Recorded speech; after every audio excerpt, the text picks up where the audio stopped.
Frère belge. Bonsoir à tout le monde. Donc j'attendais que vous ayez fini vu que c'est ce qu'on appelle la politesse. J'allais pas vous interrompre dans votre discussion. C'est très bien. Merci. Déjà un grand merci de m'avoir fait monter.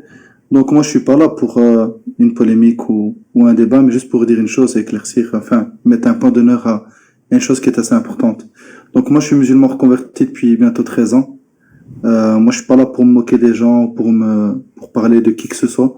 La seule chose que j'ai envie de dire, c'est que chacun se doit de croire en ce qu'il a envie de croire. C'est-à-dire, moi, la personne qui s'aposta devant moi, je n'en ai que faire. C'est son problème, c'est sa vie. Cependant, moi, je vais pas aller sur des lives ou faire des lives et dire, croyant en l'islam, c'est la vérité. Non. L'islam, c'est la vérité. Pour moi, c'est ma religion. J'y crois. Et je remercie Allah de m'avoir guidé. Cependant, celui qui ne croit pas en Allah, c'est son problème. C'est pas le mien.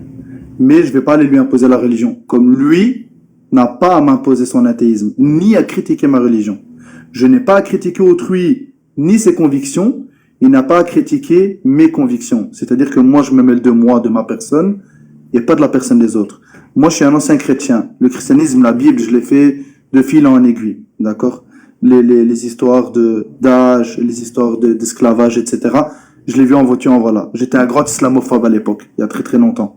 Je combattais les musulmans. Mais aujourd'hui, je suis pas là en tant que musulman à combattre les chrétiens, à combattre les athées, à combattre les apostats. Ça, c'est pas à moi de le faire. Moi, en étant quelqu'un qui croit en Allah, je vais pas commencer à aller imposer ou à essayer de faire croire à une personne qui n'y croit pas.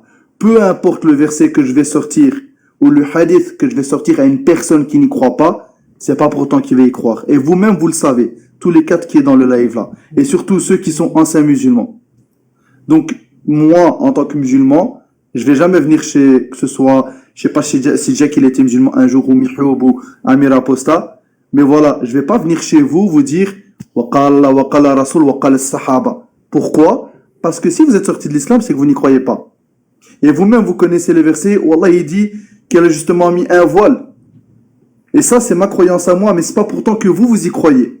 Vous vous dites, j'ai eu les yeux ouverts, face à cette religion qui n'est pas la vérité. Mais ça, c'est votre réalité à vous et votre vérité. Moi, ma vérité, elle est tout autre. Mais c'est pas pour autant que vous pouvez vous permettre certaines choses. Comme moi, je peux pas me permettre certaines choses. Je sais pas si vous m'entendez tous. Tu es musulman chiite ou Non, non, je suis pas chiite. Alhamdulillah, je suis la voix de Ahlus Sunnah wal Jama'a. Ah bon? Mais tu viens d'affirmer quelque chose de grave. Justement, Qu'est-ce que j'ai affirmé de grave? Je peux, Meroub, je peux. Vas-y. Merci. Tu viens de dire que si quelqu'un apostasie, c'est sa liberté. Non, c'est pas ce que j'ai dit. J'ai dit que c'est son problème, c'est pas le mien. Oui, toi, tu le laisserais tranquille.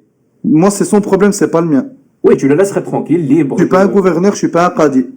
Il n'y a pas de souci, Mais on doit le laisser vivre son apostasie. Dis-moi dans le Coran où il dit qu'un musulman lambda a le droit de vie ou de mort sur la personne ou de l'insulter ou même de dire quelque chose. Je répète ma question, s'il te plaît. Écoute ma question. Ouais, tu as affirmé, parce que le live est enregistré. Ouais. Tu as affirmé quelque chose. Tu nous as dit, parce que tu voulais bien qu'on te voie, en tant que musulman, tu voulais bien te faire voir. Ouais. Et on t'a bien vu. C'est ça. J'ai dit la vérité sur ce que je pense. Exactement. Tu as dit sur ce que tu penses. Donc je reviens sur ce que tu as dit. Et parce que tu le penses, tu as dit, moi, les apostats, ils sont libres. Non, c'est pas ce que j'ai dit. Ils font ce qu'ils veulent. Donc tu retires ce que tu as dit. Donc ils sont pas libres.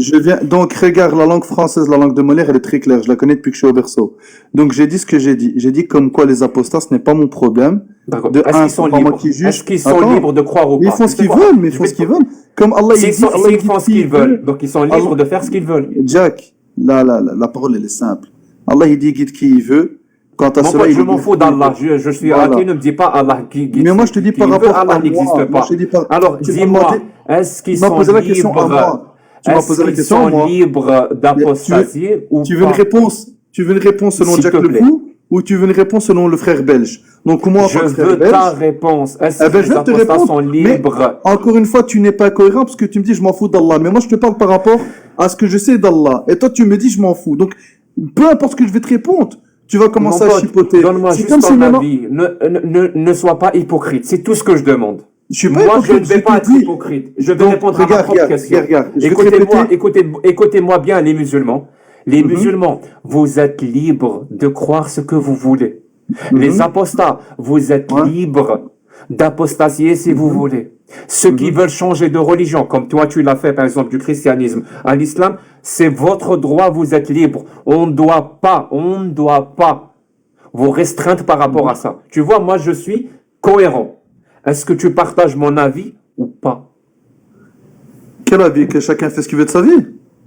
Que chacun est libre et qu'on n'a pas le droit de le restreindre par rapport à ces choix-là de conviction religieuse. On n'a pas le droit. Il est libre. Mais moi, je suis personne pour imposer aux gens. C'est ce que je t'ai dit. Je suis personne. Tu vois, ta façon de le politiquement très correct. Moi, ce que moi j'appelle le politiquement hypocrite, il a ses limites. Quand on est dans un débat, et c'est pour ça que le débat est utile, les gens. Parce que quand les gens sont seuls, ils s'expriment seuls, il n'y a pas de contradiction, et ils peuvent faire passer comme ça des idées alors qu'ils ne les pensent pas. Ou alors ils ont exprimé de manière... Je finis. Je t'ai pas coupé pendant que tu as fait ton introduction, ne me coupe pas. Donc pendant qu'ils font leur discours un petit peu ambigu, il n'y a personne pour leur poser des questions. Alors que dans un débat, si. Et c'est exactement ce qui se passe. Moi, athée, je confirme que je suis pour le droit de liberté de culte et de conscience de chacun. Est-ce que toi, tu es capable de l'affirmer, mon frère belge? C'est quoi le droit du culte de chacun? C'est ça que tu demandes? Pas entendu ou pas ce que je viens de dire? Est-ce que tu m'entends? Je t'entends 5 sur 5. J'entends pas la question, j'entends pas la réponse. Donc, regarde, je vais répéter une dernière fois ce que j'ai dit. J'ai dit chacun fait ce qu'il veut de sa vie, je m'en fous. Ce n'est pas mon problème. Libre à la personne de croire ou de ne pas croire. Je pense que c'est assez simple et correct. Tu sais quoi? On va aller directement dans le but parce que au bout d'un moment, je suis un expert, et je vous le dis, je vais me jeter des fleurs. Je le fais pas très souvent, mais là, je vais le faire. Je suis un expert je suis un empêcheur de tourner en rond.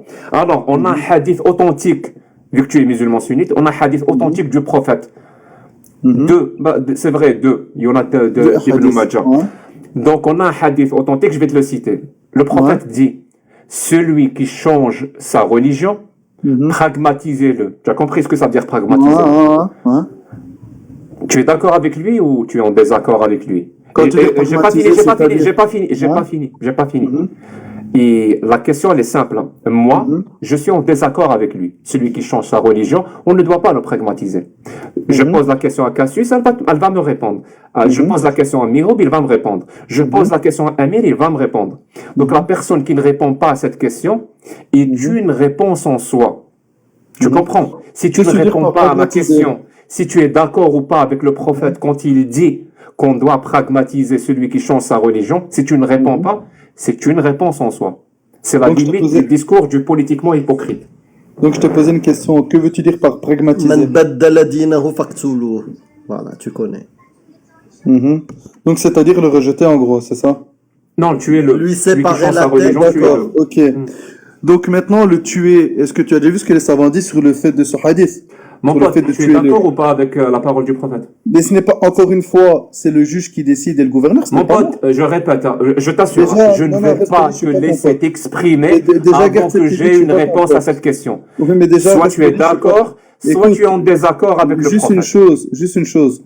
Gardons les choses en place, je suis pas ton pote. Est-ce que tu es d'accord? Est-ce que tu es en désaccord avec le prophète? Encore une fois, je t'ai dit, moi, je ne suis pas la personne qui va venir te dire je vais tuer la personne. Vous entendez les gens, ils ne répondent pas. Et vous savez tous pourquoi. Mais c'est parce qu'en fait, tu donnes c'est les limites du discours politiquement hypocrite dans un débat. Tu laisses pas finir les gens, c'est ça ton problème. Ton gros défaut. C'est que tu laisses pas finir les gens. Donc, je te répète comme quoi, le droit à cela, c'est déjà de un, quand tu es dans un pays musulman. Le fait de ce que tu viens de dire, c'est dans un pays musulman, c'est pas dans un pays de koufr, qui n'est pas musulman. De deux, ce n'est pas une personne lambda qui décide cette chose-là, mais c'est le gouvernement ou le juge. D'ailleurs, Allah, il dit dans le Coran, quand vous discutez d'une chose, remettez-vous en Allah, au messager et au prophète, et à ceux qui détiennent le commandement, le pouvoir. Donc, toi ici, en fait, tu donnes un hadith de tête comme ça, et après, tu vas me donner encore un autre hadith que tu as inventé comme l'autre jour, où tu as dit... frère belge, s'il te plaît. Non, il faut arrêter. Oui, je vais te donner des sources, parce que tu as demandé des sources. Attends, Mihou, attends, oui, il y a un consensus. Vas-y, mon ami, je vais te donner. Si ça coupe, j'ai qu'un pour cent. Comme ça, tu sais, j'ai qu'un pour cent par Non, mais arrête, tu es en train de danser. Parce Non, qu'on je danse a pas. un consensus.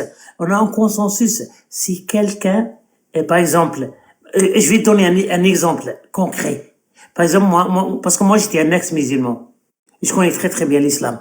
Alors, dans un état musulman, dans le sharia, il vient, je sais pas, un amir qui est musulman, il me dit, Mihoub, viens avec nous au mosquée parce que c'est le vendredi là. Moi, je lui dis non, je vais pas faire la prière. Il va me demander, pourquoi tu fais? Je dis, mais non, je crois plus en islam là. Lui, il va parler avec l'imam et tout. Et je vais lui dire, Mihoub, voilà. c'est un tariqo salat mufariq li jama'a. Voilà. Alors, ils vont aller chez le hakim, comme tu as dit. Alors là, ils vont me donner 3 jours. Soit je reviens à l'islam, soit ils vont me tuer. Il y a un consensus sur ça. Si tu veux des textes, je peux te donner des textes maintenant. Ibn Baz, par exemple, il a une fatwa claire. Ici, de l'aile d'Ibn Baz, ils se concentrent sur le verset coranique numéro 5 de Tauba. Je sais pas quel numéro sur le Tauba, parce que j'arrive jamais à ce genre de numéro-là. Tauba, numéro 5, et il y a 2 hadiths authentiques. Man baddala dinahu faqtuluh, et l'autre, c'est dans le Bukhari Ibn Daoud. Ah, il est parti.